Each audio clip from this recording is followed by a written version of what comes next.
Well, good evening, everybody. It's Chris here from the Whistle Stop Cafe in Mayor, Alberta. So we have a very special treat for you tonight.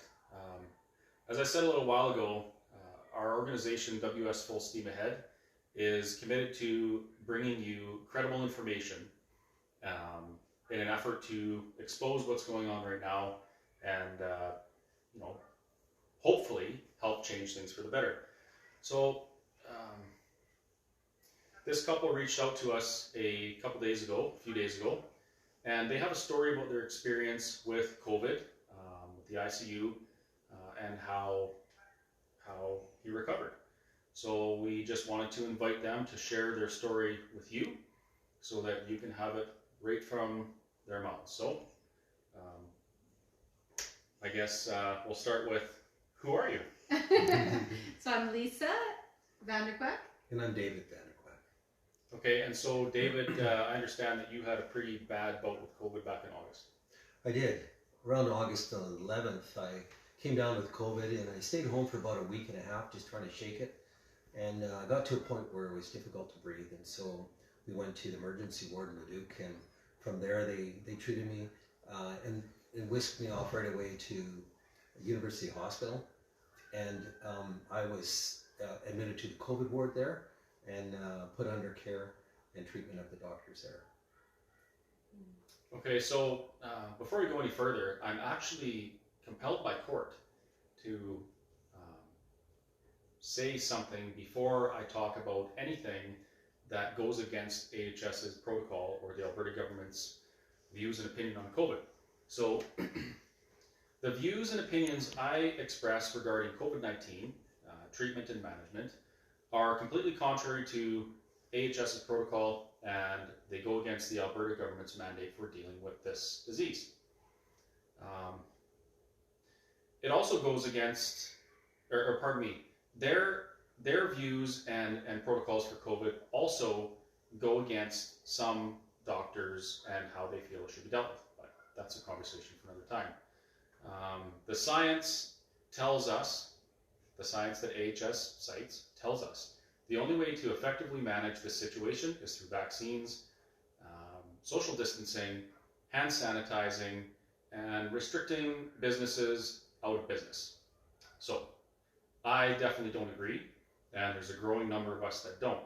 So with that said, I am going to let David explain his experience with COVID-19 in the ICU, how he was treated, and how he ended up walking out of the hospital before he ended up on a ventilator.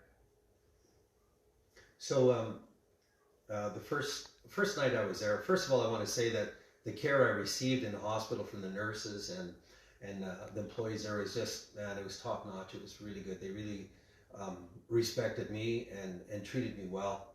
And through the first process that happened was they checked me, of course, and the doctor was there and he prescribed a protocol for me. And it happened quite quickly that there was a particular doctor who wanted to get me on a ventilator, and spoke to me quite rashly, and with I don't know if it was just his experience with so many people needing the ventilators, but he gave me a whole pile of statistics about people my age, of course, that were high risk and that I would probably need to get on a ventilator. And there was a bit of fear and intimidation and trying to motivate me to get on to the ventilator. And I resisted that. I didn't feel like I needed it at that point. I didn't quite know what I needed. I just was low on oxygen and I was having a very difficult breathing. But I wasn't ready to go on a ventilator. And so he backed off. And then so there was a day or so that went by, and then he came back about 2 o'clock in the morning, the third night I was there, and he said, "Time for the ventilator." And I was half asleep. And at that time, I called up my wife and I said, "Man, I we need to have a discussion, a conversation about this, because I was groggy and I wasn't quite sure what was going on, and I didn't want to get put on a ventilator." And so we called up Lisa, and there was a telephone. It was on speakerphone, so we could all hear it. And at that point, Lisa began to intervene and ask questions, and she was a little bit more aware of the situation than I was, and so they sort of backed off after that and let me alone. So that was twice that he had come to put me on a ventilator, and then another day went by, and he wanted me to come back on the ventilator, and so by that time my breathing was really going downhill, and I had been in the hospital by that time, what, about 4 or 5 days? Yeah. And so I thought, okay, maybe I need that. And so I was mentally ready to go on it. And so they brought me down into the ICU and they prepared me to go onto the ventilator. And but prior to that, the morning before that, well, every day they had given me a certain protocol of different drugs to help with to deal with the COVID. But we had heard about ivermectin, and I had asked if I could get some, and of course they said no, that was not part of the protocol, and besides it didn't work anyways, and there was no studies or anything about that.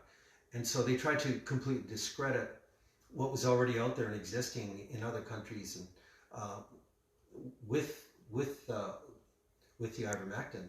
And but as it turns out, my wife was able to, long story short, get me some ivermectin, and so I had taken a tablet of that, 12 milligrams of that before I went into the ICU, and then I had another 12 milligrams when I was in the ICU, and that may be part of the turnaround as well. But when I went into the ICU, I was there for about a day and a half, almost 2 days, but I began to turn around in the ICU, and it was clear that I didn't need to be on a ventilator at that point, and so they released me from the ICU and brought me up to the COVID ward upstairs, and I was there for a few days, and then just shortly after that I was released. So were you on any other, anything else besides the recommended protocol for COVID from HS? I had, my wife had also brought in some D3 vitamins, some zinc, and melatonin, and what was there another Vitamin one? C. Well, they eventually put you on the intravenous vitamin C. Right, vitamin C. So that Now, was was it easy to get them to get you on vitamin C? It took 4 days, yeah. So I had asked when we first went in about, first of all, the vitamins, because he was just on the steroid and another antibiotic and a blood thinner. And so I asked about vitamins. They said, no, we don't really do that here. And we asked about the ivermectin, and they said, no, we don't do that. And so I had heard from one of my clients about, especially for pneumonia, because he had double lung pneumonia now, and that's kind of what was causing the breathing problems. And so I'd heard from a client of mine that high dose of vitamin C intravenous, like 10,000 units, was what was needed, in addition to if we could get ivermectin, but this vitamin C. And so I had talked to a naturopath, and he said, yes, we do that all the time for cancer patients and stuff. So I talked to his doctor 3 days into, by this time he was continually going downhill, like getting worse by the minute. And I asked her, I said, can you do that? She said, oh, no, we don't do that. We don't do intravenous vitamin C. And so because I'd already done a bit of research and knew that they did it for cancer patients, I asked again. I said, well, I know you do it for cancer patients. Can you talk to the pharmacist? So she was very obliging, and she had said, you could bring in as much vitamins as you want. So I brought them in.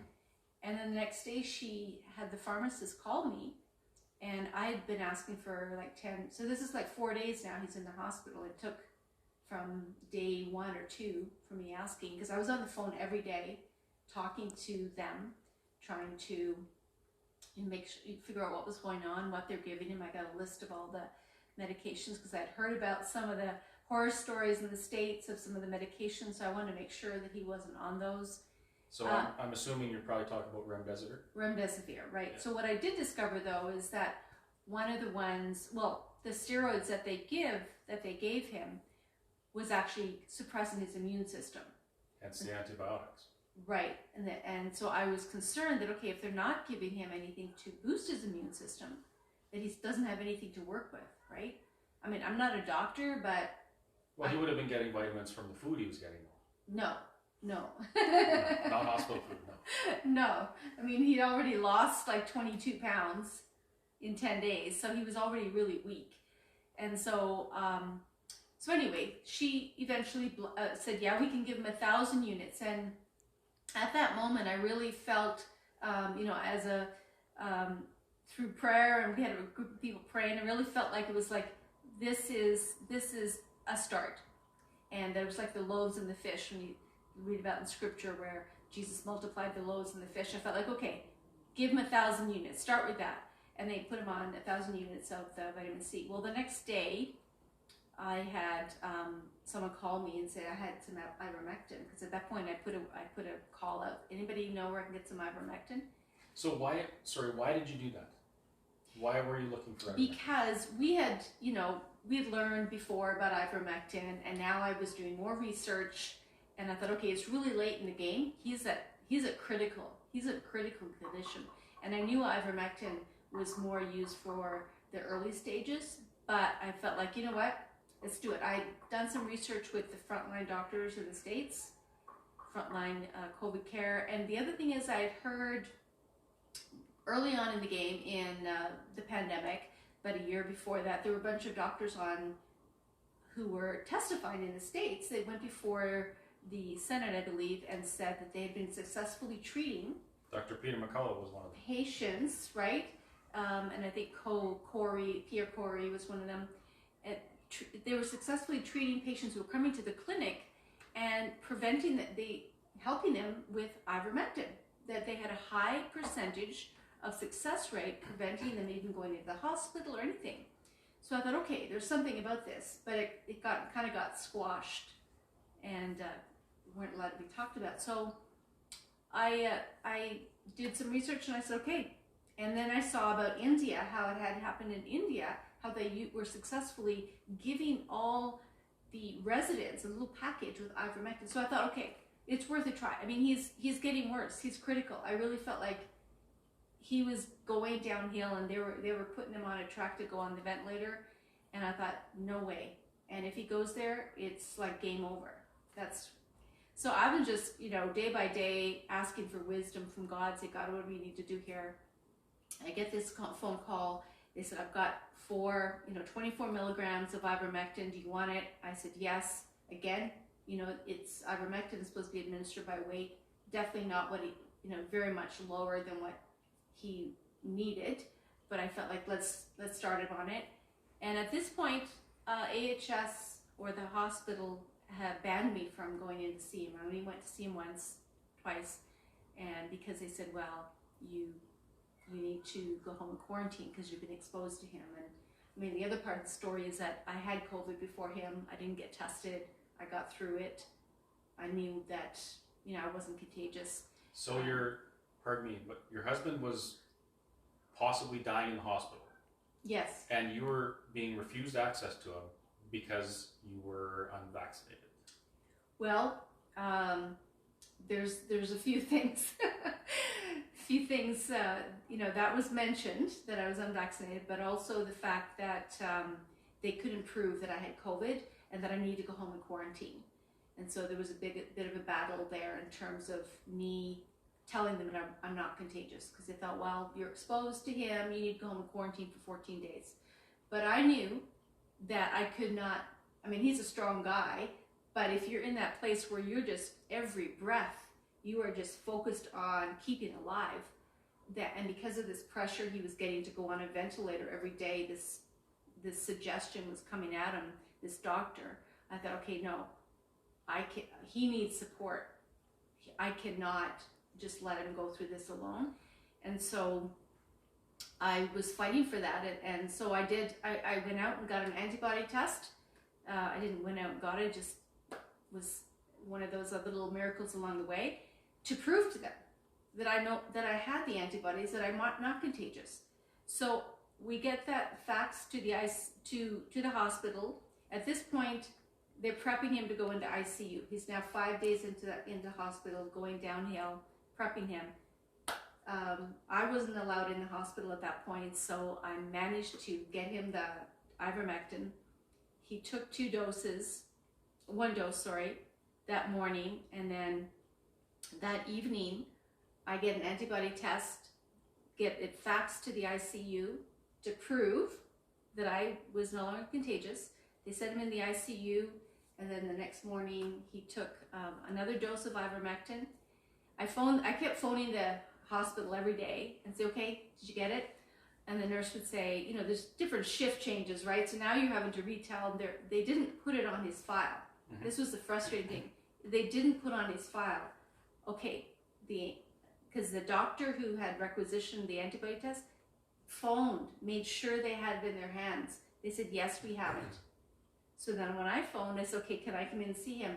Then another story was, no, you can't, because now he's in ICU, he's on high oxygen, and you need an N95 mask. Now it's a weekend, and they're thinking, and they said, you have to go out and get a custom fitted before we're allowed to have you in. So your masks have to be custom fitted and properly suited to the application N95. to be worthwhile. Yes, N95, because now he's in, and so they didn't think that I could do that, because now it's on a weekend and phoning around, but I did. So I phoned her back and said, okay, I got an N95 mask. Well, no, we're not letting anybody into the ICU now because da-da-da-da-da. I'm like, well, what's changed? Well, we're not letting anybody in. So then the next day, so at this point, he's getting better. He's had 2 doses of ivermectin, prayer, he's been on the vitamin C and, you know, just a lot of... And the D as well, right? Vitamin D? And yes. Yeah. Zinc as well, which, you know, they weren't giving him any of that. And next day, Sunday, his regular doctor comes in and she's like, I think you're going to be moving out of ICU.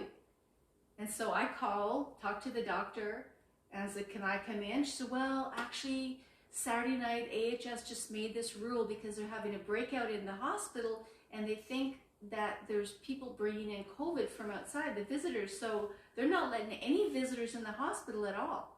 But the visitors all wear masks. I know. I know. I said, what? Yeah, it's nothing to do with you, Lisa. She said, this is AHS just brought this in last night because there's a breakout and they're just trying to stop it because it's now going in different wards. So I'm like, oh, this is crazy. So the next morning, so he gets moved out of ICU on Sunday night. The next morning, he's on the ward, Monday morning, so that they can monitor and make sure he's good enough to go home. He didn't get on a ventilator, by the way. Mm-hmm. So I'm talking on the phone with him, and he's in a room with someone else now, right? So there's another guy in another bed. So while I'm talking on the phone with David, he said, oh, there's a visitor just came in my room to go to the other guy. I'm like, wow. What? Yeah. Like, what? So I said, let me call you back. So then I phoned the nurse's station again, and, you know, but this was like a daily thing.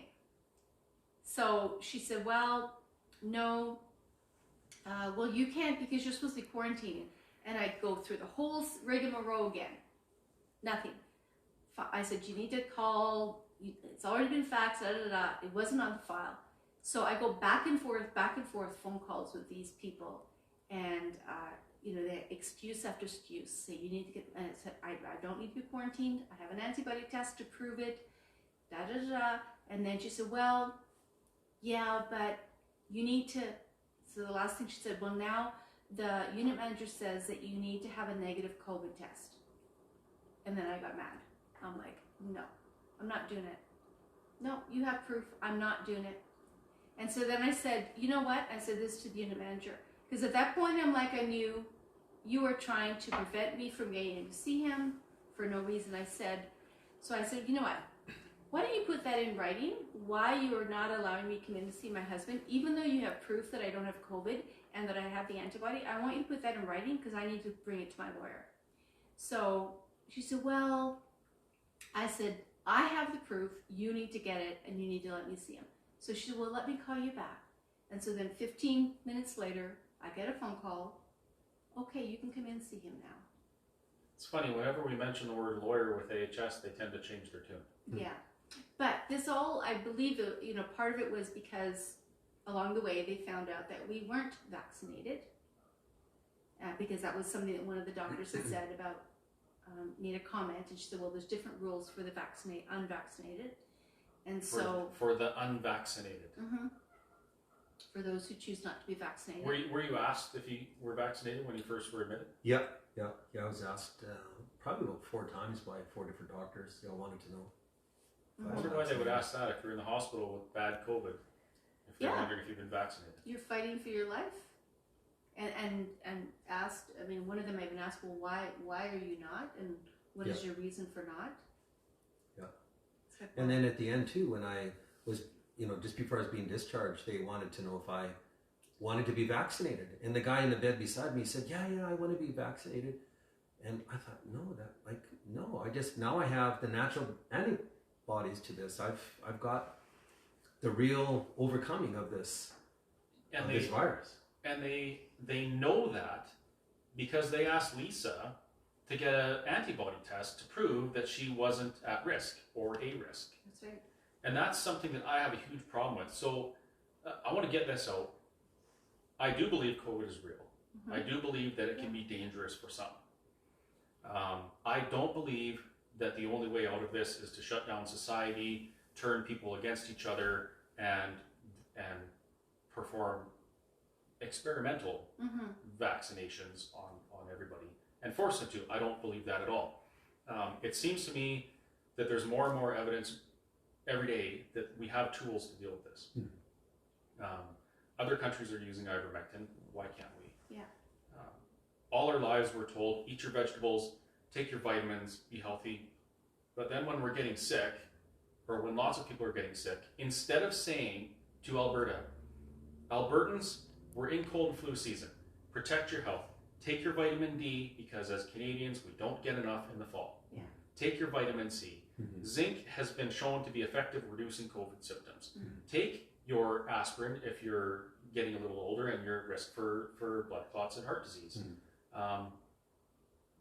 Why in the world would we not be promoting good health to keep people out of the hospital in the first place?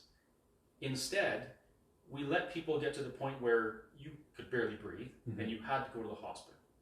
We try and force them on ventilators before we're trying treatments that have shown effective in other places. And that's a question that I want everybody to start asking of our health providers. Why are we going down this path? Why are we not promoting good health? Why is it's pushed down our throats that the only way through this is with this vaccination? Well, the other question too, I think, is why are we not questioning if something is not working, that maybe we need to change what we're doing, right? Right. We have 83% of Alberta vaccinated. We have more COVID than we've ever had. Something's not right. Why are we not looking at this? I just mentioned today, I looked on AHS's website, and in October 8th to 14th, there's a graph. There was about 1,000 of the current cases were from close exposure to COVID. About another 1,000 were breakout cases from that group. The travel was insignificant, almost statistically zero. And an unknown column was 10,000-ish. It's hard to read the graph. Now my question is, how many of those 10,000 are vaccinated? And how many of those 10,000 have been in close contact with somebody who's vaccinated? And I think there's important questions to answer. Or there are important questions to ask, and we need the answers, because if AHS is really concerned about the health and welfare of Albertans, these are questions that have to be asked so that we can get the truth, so that we can save people's lives. Right? It's not about whether or not they agree with me opening my restaurant against restrictions. It's not about whether or not they agree with somebody about whether or not they want to get a vaccine. It has to do with using science, which is asking questions, to get the truth so that we can determine the best path for each individual. And the other thing that really bothers me is the doctor-patient relationship. Right? So it used to be that if you went to your family doctor and said, man, doc, I've got COVID really bad, can we try this ivermectin? He'd probably say, well, they don't recommend it, but I mean, we can try it. I've asked my doctor to try things before that they don't recommend that work for me. And when you take away that relationship with your doctor where you can discuss these things and plan your own health choices, and you put it in a central repository, Yeah. I think it's extremely dangerous. Yeah. Because those aren't our doctors. Dr. Hinshaw is not my doctor. And I don't trust her. Yeah. So we need that trust, because if you had been able to do that in the first place, maybe, and I'm not saying for sure, but maybe you would have not had to go to the hospital. I agree. I totally agree. I think it would have prevented that. And at that point, we really didn't have any access to it, didn't know about it in terms of that, and trusted to some degree that we're going to get some care when we get to the hospital. But it became really obvious that although they were caring for him as much as they could, in terms of the nurses were doing that, the protocol that was coming down is they were restricted to only prescribe certain things. And that became really evident. I'm aware of another doctor in this area who actually prescribed ivermectin to one of his patients, actually a few of his patients. I'm going to talk with that family as well. But he had to sign a non-disclosure agreement. HS told him, we won't investigate you if you don't talk about this. Sign an NDA. Why is that? Why is he being silenced? Why are they trying to force me to say what they want to say? None of that stuff makes sense. And I'm not going to get into, this is big nefarious conspiracy thing going on. I think this has to do more with the egos of the bureaucracy and the administration within our health system. Yeah. I think it's a problem, and I think it's questions, we got to start asking these questions and hold them into account. Yeah. I think, and it seems that like the doctors and the nurses, to some degree, are instructed what they need to do. The administration seems to have a large control over what happens, and I say that just because of the experience. It became really obvious that they only could do certain things because this is what was directed to them, instead of the doctor having the autonomy, like you said, with the patient, say, well, would you like us to try something different? Would you like us to? There was none of that. This is we're going to take you. So I didn't really feel like they were actually treating him for COVID, which he didn't. It was more the pneumonia. But the only thing they were focused on was the oxygen, increasing the oxygen, or getting him into that, rather than, okay, what else can we do to take that infection down, or to increase your immune system so that you can fight this? None of that. It was more, okay, we need to get your oxygen. And so I feel, and I'm not a doctor, but again, you can observe and see, okay, well, why are we not changing that thing if he's getting worse? And I didn't feel like they actually had the ability to do that. It was almost like, no, this is what we have to do. This is the protocol. Yeah, and their hands are tied. It's either toe the line, follow the protocol, shut your mouth, or you lose your job. And I don't agree with that. So personally, I'm going to do whatever I can to try and expose that.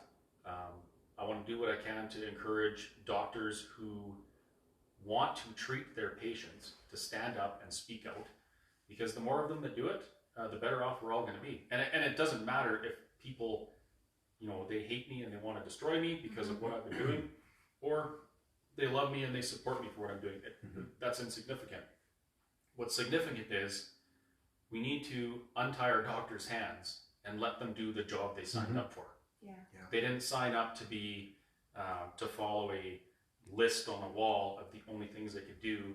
They signed up to be scientists that helped us stay healthy. Period. And bureaucracy has no place in that. Yeah.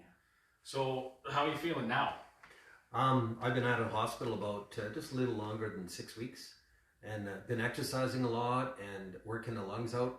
My energy is back. I feel strong again. Some of my muscle mass is coming back again. That's good. And my lungs are just about back to running capacity. So it's good. I feel a whole lot better. That's awesome. And now you both have antibodies, presumably. And there should be a place within society for you. Now, one person that spoke out about this is Paul Brandt. So, Paul Brandt used to be a nurse, so he's very familiar with healthcare and how it works. His big question is, why do people that have natural immunity to COVID have no place in society right now? You were in the hospital and they said you needed to show this antibody test to prove that you weren't at risk or you or a risk. Right. Yet, we don't have that option right now with these vaccine passports that aren't actually passports, it's an exemption. Yeah. So, why is that? Where are the people with natural immunity? Where is their place in society? Why isn't it being recognized? Why is the only thing recognized a vaccine? And I have a feeling it has to do with $37 billion. But what do I know? I think that's another important question to start asking. Exactly. Yeah, and I think the other thing too for people to know is that because the what's called a vaccine is it was an emergency vaccine. They pushed it out. There's an emergency, and the only way they can do that is if they have no other treatment. Ah, that's right. Yeah. Have no other treatment. The only way they can have an emergency vaccine is if it's deemed that there's no other treatment available. And that's why I think ivermectin and all those other ones are being suppressed, because it is a legitimate treatment. And there's different parts of the world that have been using it for 40, 50 years. And even recently in India, I was even actually speaking to someone from India today, and they said, oh, we're good. We're under control here because of the ivermectin and the zinc and all those things that they've given. So there's the question is, well, okay, what is it about, what are they trying to gain by pushing this emergency vaccine? Why are they trying to coerce people if it's all about safety and health?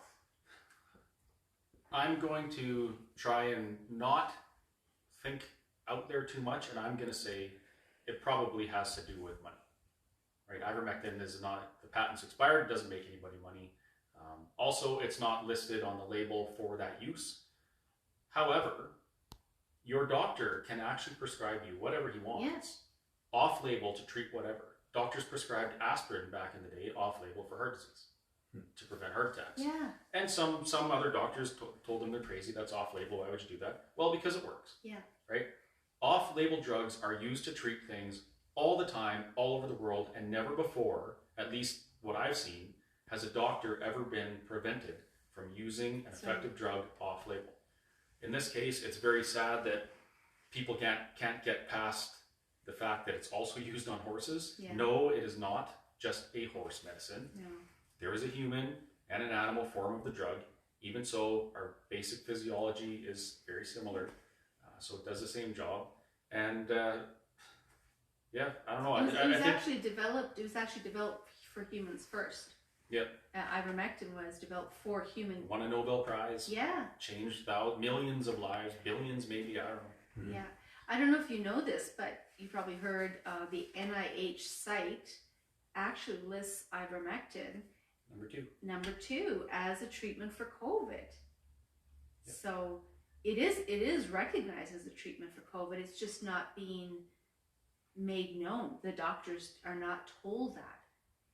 And yeah, so there's a lot of questions, a lot of things that are happening that makes us question why are we not allowed to gain access to certain treatments? On my follow-up visit to the doctor, it was about 2 weeks after I came out of the hospital, I asked her, could I get a prescription for some ivermectin? And she said no. I says, well, is that because you are not able to get it or you won't? And she says, well, it's actually both. You know, it's not. And then I got the whole explanation. It wasn't scientifically verifiable that it would help and anything else. And then I said, well, if you could, would you? And she, they can't. It's like someone has told them not to do that. I also, I'm a carpenter, and so we build out pharmacies and medical clinics and doctors' offices. And so every time we build out a pharmacy in over the last year, I've been asking the pharmacist, I says, can I get some ivermectin from you? And some of these guys are able to prescribe, and every last one of them had the same line. It's like they've all been trained by Big Pharma to say, no, it doesn't work. It's not an effective medicine. And besides, we won't give it to you anyway. And then I said, well, I think I'm going to be getting malaria. You know, can I have it for that? They said, no, you can't. We can't even, you know, some of these guys even said they can't even get it. So What's all that about? That's not the only thing either. We used to be able to go to the pharmacist if your kid, we think your kid's got strep, go to the pharmacist, they could swab you right there. Yeah. You don't have to go to a hospital. People go to hospital and they get sick. It's the way it is. That's where sick people go. Yeah. Mm-hmm. And if you can do something away from the hospital, you probably should. So you used to be able to do that. You can't now. Mm-hmm. The only thing they can do is a COVID test. Yeah. So they have hogtied a lot of our health professionals to the point where their effectiveness as a scientist, as a doctor, as a nurse, as a pharmacist has been reduced drastically. Mm-hmm. Yeah. Zombies, robots, this is what you do, don't do anything else. It's like you go to a Ford dealership and you ask them if they can fix something in their car. Well, no, they don't fix it, they replace it. Right. They change parts. Yeah. Our doctors, they're turning them into nothing but parts changers. And that's efficient. We don't have warranties. Yeah. But Chris, when you were a kid, did you, I don't know if you got chicken pox or you... Oh, yeah. Yeah, right? Mm-hmm. You didn't. So if you had chicken pox, you didn't need to get a vaccine for it, right? No, they recommended not to. Exactly. Yeah. And so we see that with measles, with mumps, all those ones. So why is this one any different? Why is it now? It doesn't matter if you've had it. You still need to get a vaccine. Mm-hmm. And on that topic, I've got all my vaccinations, Yeah. except for the one that I don't want. Yeah. My kids had them all. I worked overseas and I got more needles in my arms than I ever have in any other time in my life. So I don't have a problem with vaccines. No, we don't. I have a problem with lack of choice. Exactly. Yeah. That's my problem. Yeah, and we're the same. It's not about the vaccine or other vaccines, but it's about the choice. So what would you say if I was a person who was staunchly opposed to considering any alternative medications or vitamin treatments or maintaining proper health for COVID, and I only said, do your part, get vaccinated. What's wrong with you? How would you respond to me today? I would say I've already got the antibodies. I'm not at risk for that for your health or for mine. So there's enough science that supports that. Yeah.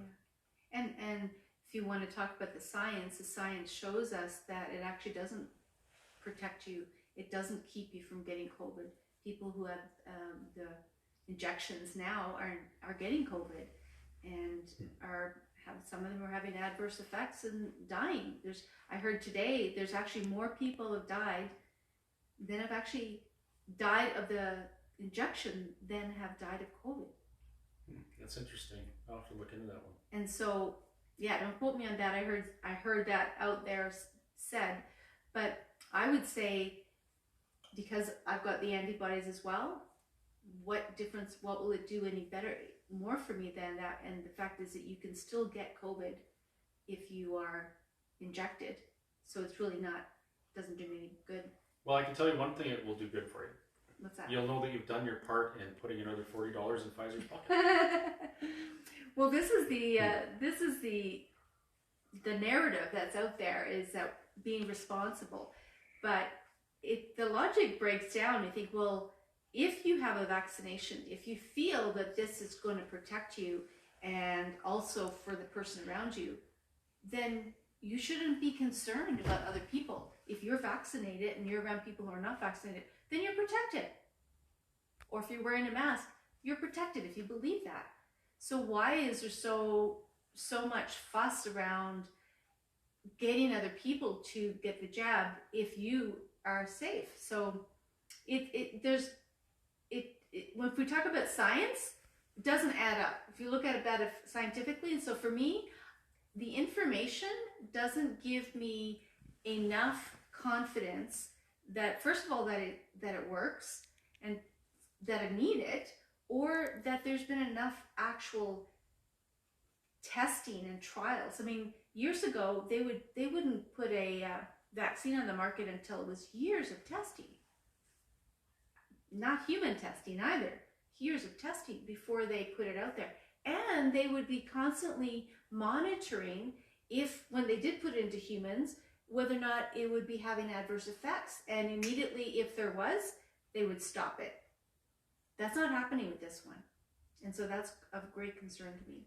Well, because it's an emergency use, and if we don't do it, everybody's going to die of COVID, right? So that's their justification, I'm sure. But it's not based on it's not based on the full picture. They're just based on. That's right. And the data and statistics we have at this point, after 2 years into this, does not support what they're trying to do. So. No. Yeah, I don't think I have any other questions. Is there anything else you can think of? No, I think it's important for people to do the research. Like, don't just listen to the mainstream media. There's scientists and doctors all over the world, credible, who have very different experiences with what's going on right now, and legitimate, actual evidence of how to treat COVID, and are getting very different results using other treatments. And I think it's important for, especially now that they're trying to push this on children, trying to bring it to children, I think it's really important that you do your homework and don't take this decision lightly. And don't let them intimidate you that if you get some information off the internet or off some YouTube stuff, you know, there's some really, really good stuff out there. You just gotta look at lots of it and then begin to discern, okay, this makes a little bit more sense, and then begin to use your wisdom and knowledge. You're healthy. You have a brain. You have a thought pattern. You've been trained, and you have friends and you have family you can discuss these things with. Develop a community where you can talk about these things and have a place where you can, you know, have a chance to be wrong and to be corrected, and also to bring that wisdom to somebody else. And so in that way, we can grow in knowledge, and we also will not be victims of circumstances of saying, well, I didn't know, I shouldn't have did this. But there's a lot of good information out there. You might have to dig a little. There's a lot of lousy information too. So use your mind. You're smart. You're intelligent. You're a human. You're not an animal, and you can figure this out and go deep on this thing. If not, ask Chris. He's got lots of stuff. Well, you know, I was just going to say, and my advice is, if there's a doctor or a scientist or a pharmacist or whatever out there who is willing to put their $500,000 a year job on the line to go against the status quo, there's a reason why. Men like that don't just give up their career that they've built over 20 or 30 or 40 years for nothing. So pay attention to those guys. Yeah. Absolutely. Good word. A great point. Yeah. Well, thank you very much. I really appreciate you taking the time to talk to all of us. I think it's really important that we hear stories from people who have actually gone through this and we get their opinions on it. I'm thinking that I'm probably going to talk to a couple people who are extremely pro-vaccine too, because it's important to get that out there. But I'm really happy that you know, the alternative treatment worked for you, and yeah. Thank you. Thank you. Yeah. Thank you, Chris. Thank you. And thank all of you for watching again. Hopefully we will be able to bring you some more information shortly. And in the meantime, have a great night, stay healthy, and be friggin' kind.